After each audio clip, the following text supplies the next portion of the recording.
Ukraine's President Viktor Yanukovych leaving behind a country in turmoil over his government's decision last month to not sign a landmark EU trade accord. Well, thousands of demonstrators in Kiev are still out in the streets, threatening to blockade the president's office.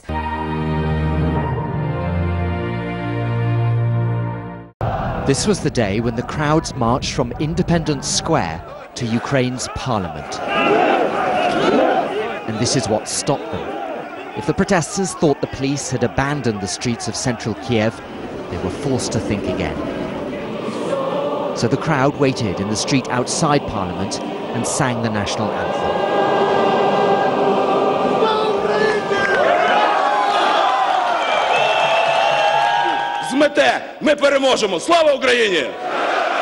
Inside, things were getting heated. Opposition members demanded that the government resign.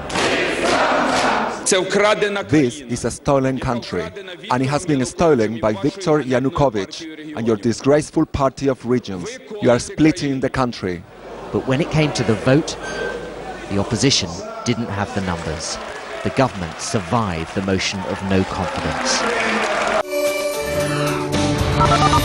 They are united in anger and determination to see President Viktor Yanukovych removed from power. He's not for us, he is for himself. Olya Rasay is a doctor who travelled from the west of the country to join the crowd now occupying Independence Square. What will happen now? We will win. How? We will stay to the end and we will demand all our rights, to give us all our rights and to make our life with freedom. The protest started because the president decided not to sign agreements that would have locked Ukraine in close step with the European Union, choosing instead to improve relations with Russia. Those protests have now evolved into a revolutionary movement, demanding a change of government.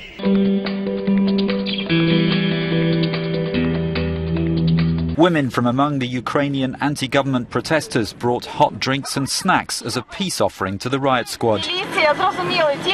We want you, the police, to understand that the people who are in the square, that we're expressing non-violent resistance, she said.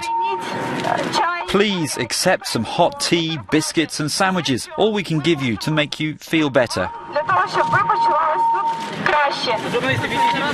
The police violence at the weekend, which saw demonstrators and journalists assaulted, caused international outrage. It was condemned even by several of Ukraine's own diplomats abroad. At least one has been summoned home.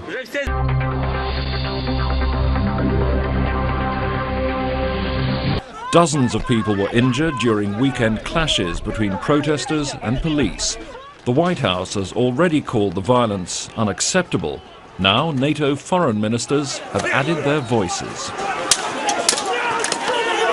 And we urge the Ukrainian government to listen to the voices of its people who want to live in freedom and in opportunity and prosperity.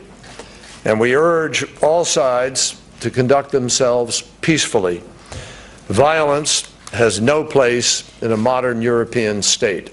We condemn the use of excessive force against peaceful demonstrators in Ukraine. We call on all parties to refrain from provocations and violence.